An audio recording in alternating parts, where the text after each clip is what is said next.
Hello, ladies and gentlemen, and welcome back into another edition of Keytime Sports. Please like, comment, share, subscribe to Keytime Sports right here on YouTube, Key City Sports on Instagram. Here is my profile, Key City Sports on Instagram, and the keyonmillions.co. Here is my media feed.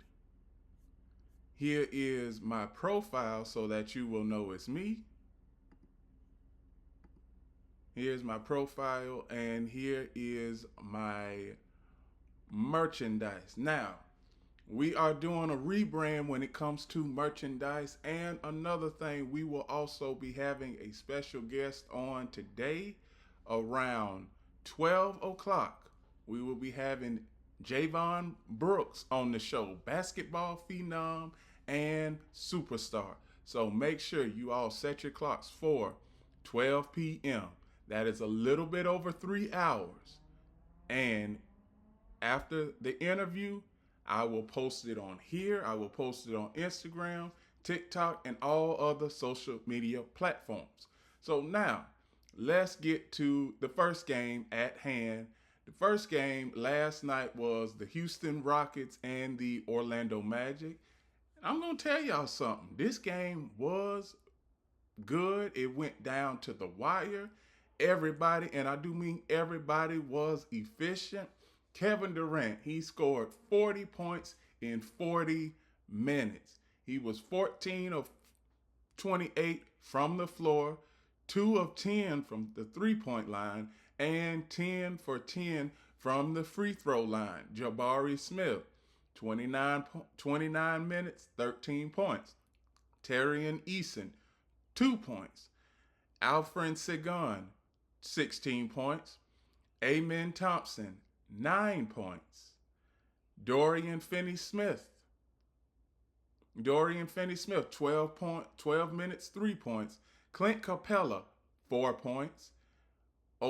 Josh Okogie, 6 points. Reed Shepard, 20 points in 31 minutes. Now that is who you need to come off the bench. And if he can do that consistently, the Rockets, they may have a good chance at hosting the Western Conference Finals and making it to the NBA Finals.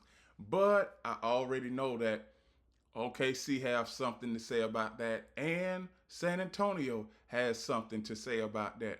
For the Orlando Magic, Pablo Banchero, he played 37 minutes, 19 points. Tristan da Silvia, 8 points in 35 minutes, which is not good at all. Wendell Carter Jr., 16 points in 27 minutes. Desmond Bain, 30 points in 38 minutes.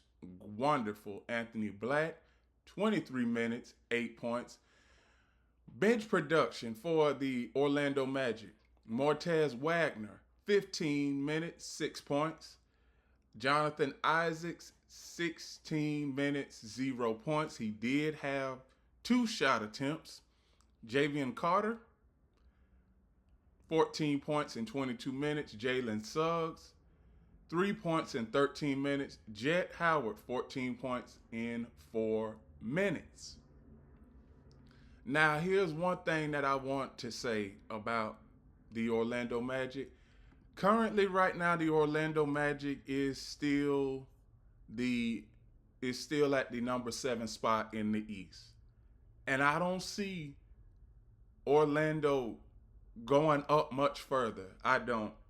Actually, I see Orlando, Miami being in that same boat. I believe that they are going to alternate throughout the entirety of the season, throughout the rest of the season, Either Miami can end up 8-7 or Orlando could end up 7-8. That's all I see, because Orlando, they can play Detroit or Boston, and I could see Orlando losing. And Miami, they can play Detroit or Boston, and I can see some way, somehow, Detroit or Boston beating Miami, because Miami doesn't have much scoring, and Orlando doesn't have much scoring. But as far as the Houston Rockets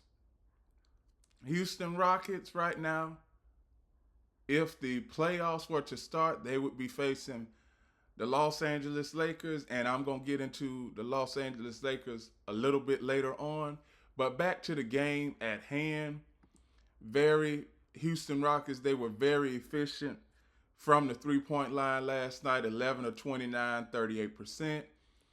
Orlando Magic, they were 15 of 37, 41%. Free throw percentage, 80% Houston Rockets, 62% for the Orlando Magic. Offensive rebounds, Orlando Magic +5. Defensive rebounds, Houston Rockets +6. So, Houston Rockets, they were favored to win this game, and obviously they did win this game. This was a win for the Houston Rockets because the Rockets, they still have to stay pace with Oklahoma and with San Antonio, because there's still a chance where Houston could catch Oklahoma for the number 1 spot. They may even catch the Spurs for the number 2 spot, because we have 20 games left, 20 to 21 games left, and we all know that the playoff spots and playoff positioning is going to fluctuate night after night. Now, here's the end of the game for the Rockets and Magic.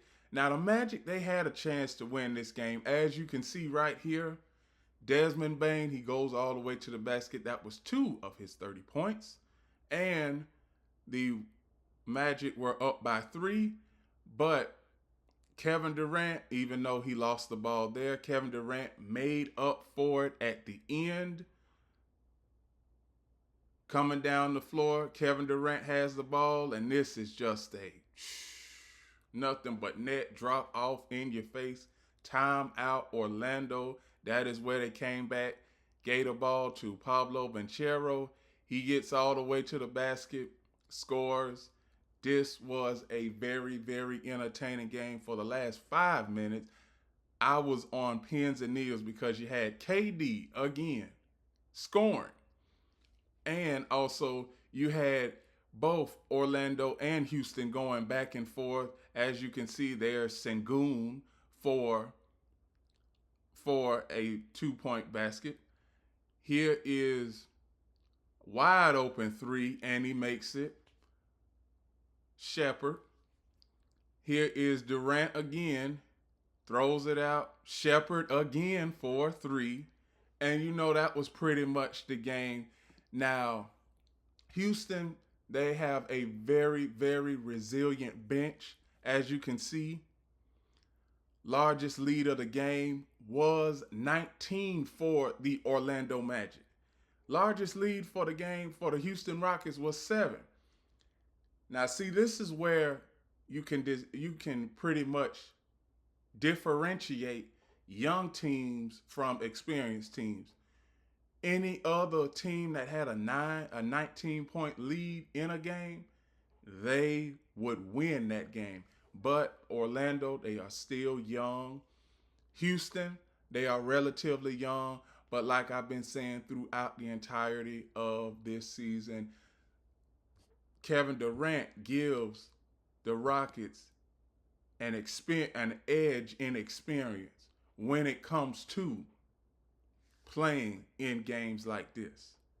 So that's all I have to say for the Houston Rockets and the Orlando Magic. It was a very, very entertaining game. The next game I am going to cover is the Los Angeles Lakers and the Phoenix Suns.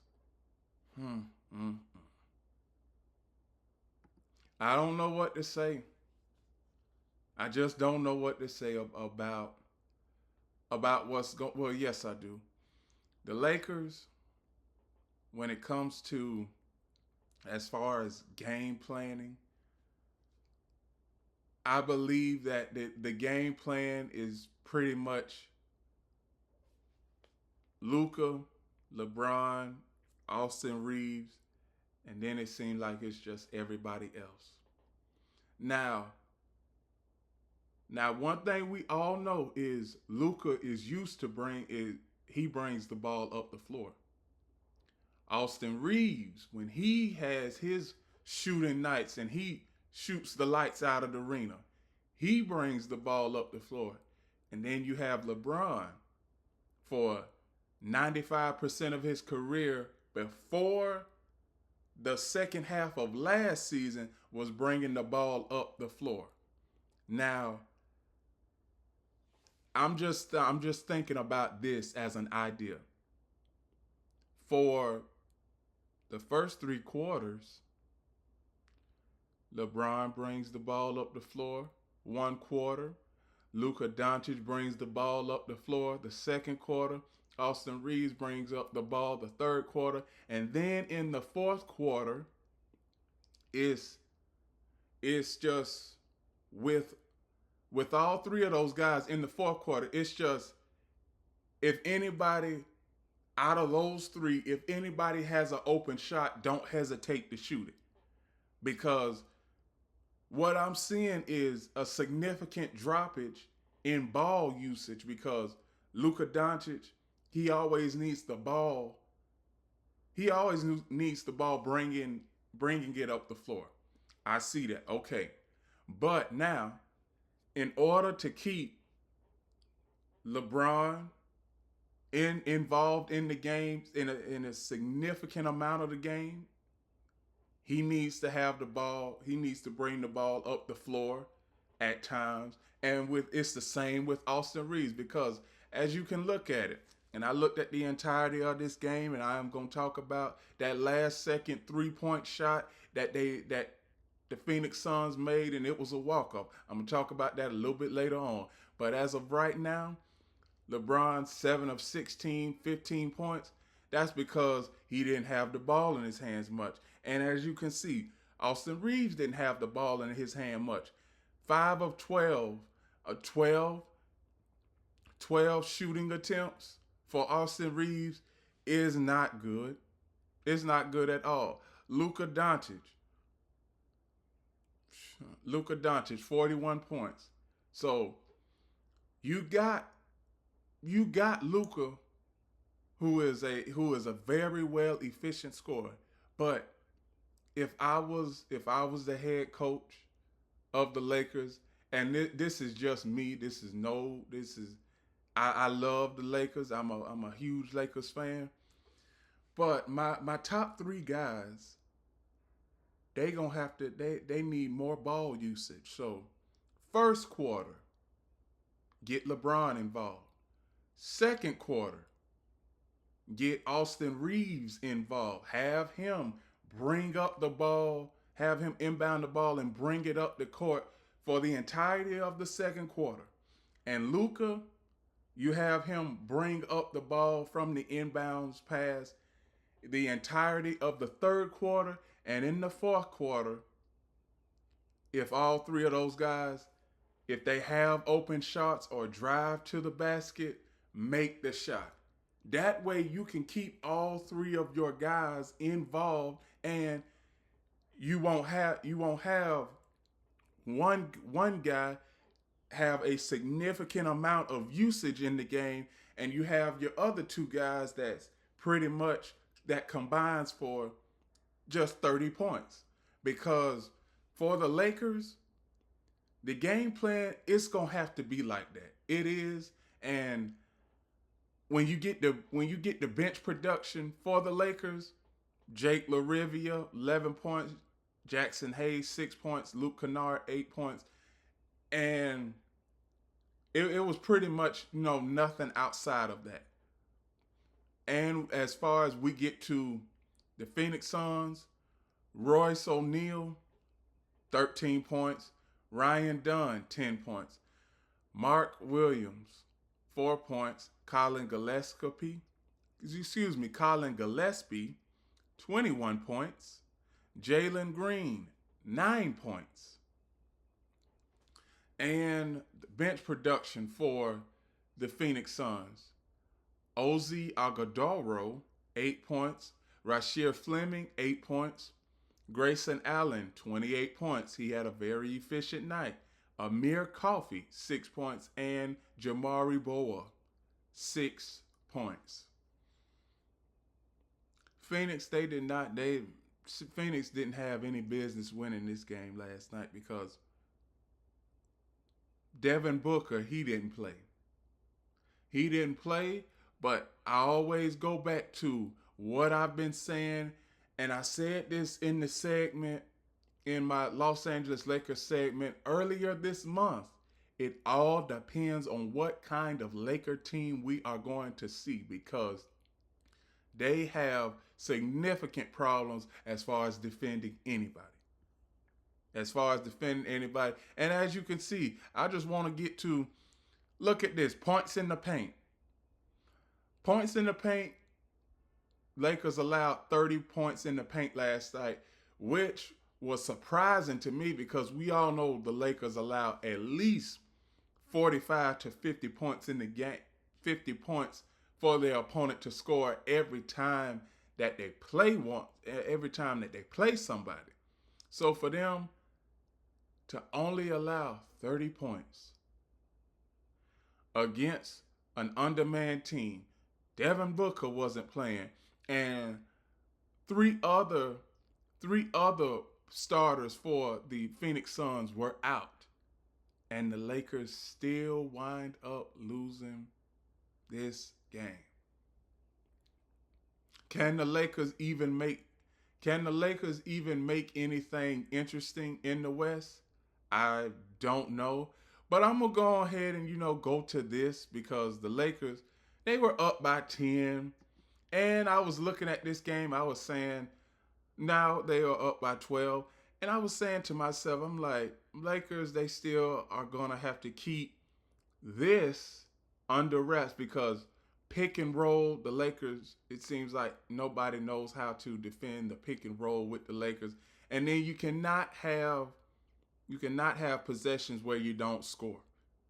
See, with the Lakers, what they have to do is slow the game down significantly. You have to make it a free throw shooting game. If you are the Lakers, you cannot let the game get to this point to where you're pretty much on one side of the court and you're giving up the ball and you're just letting everybody, shoot wide open threes. Grayson Allen, he had a couple wide open threes. Luka, there you go. That's what I was talking about. Luka came back with the three of his own. But as you can see, Lakers defensive lapses, every time down the floor, it was a defensive lapse for the Lakers. And this is just third quarter. I'm gonna get to the final, and I do mean the final 3 minutes of the fourth. As you all can see, Lakers down by 2. And where is the defense? I'm just looking at the defense. You cannot let a person, I'm not even going to say a person, you can't let a player get a wide open three with just 2 minutes left. There's LeBron all the way down, and he ends up missing the layup, but LaRivia comes back in to get the shot.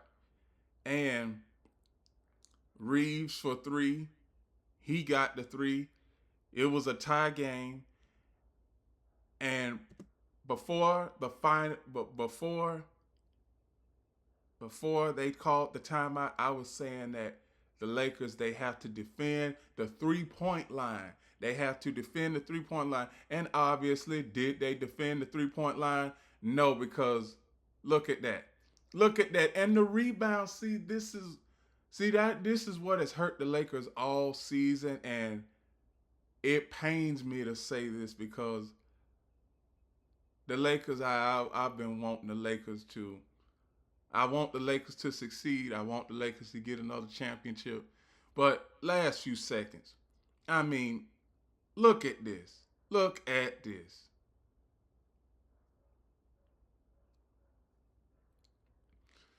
You have to stay with everybody on the floor.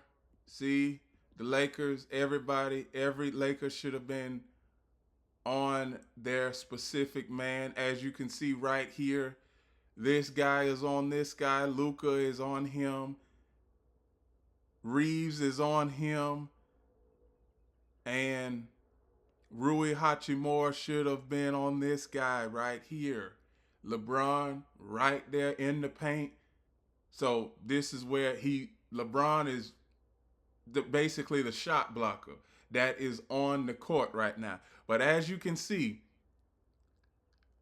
people started playing double teams, and then the same guy that Austin Reeves should have been on,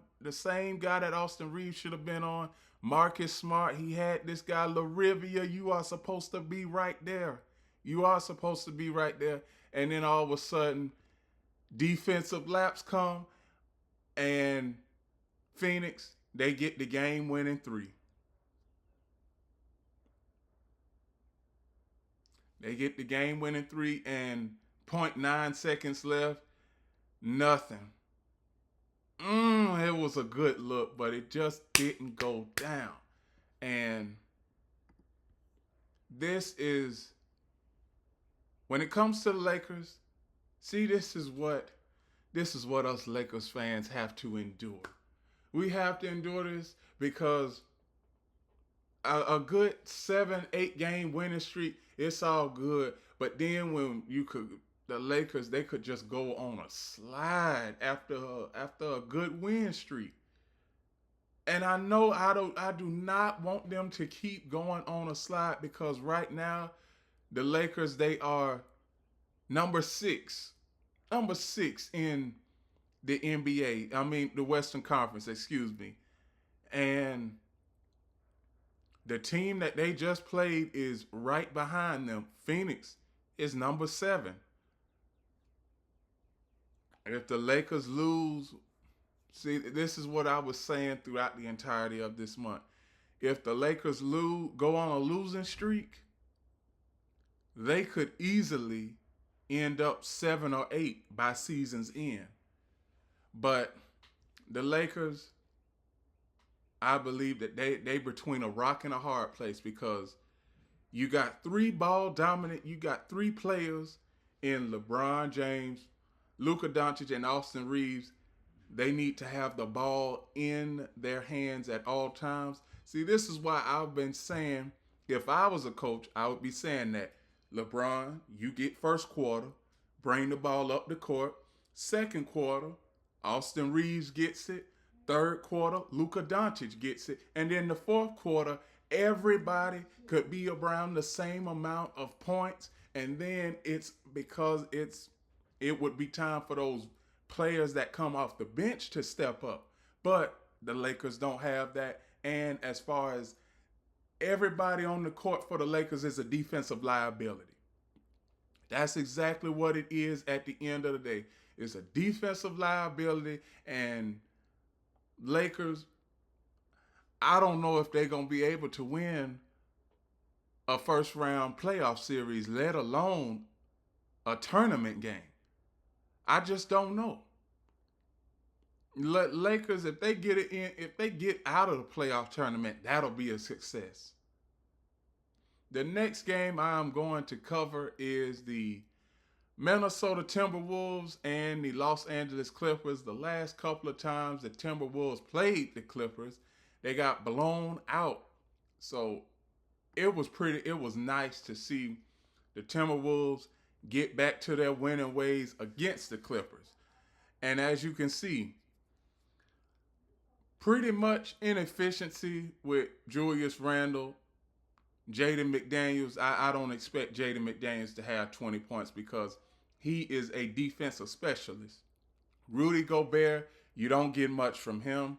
Dante DiVincenzo, 18 points.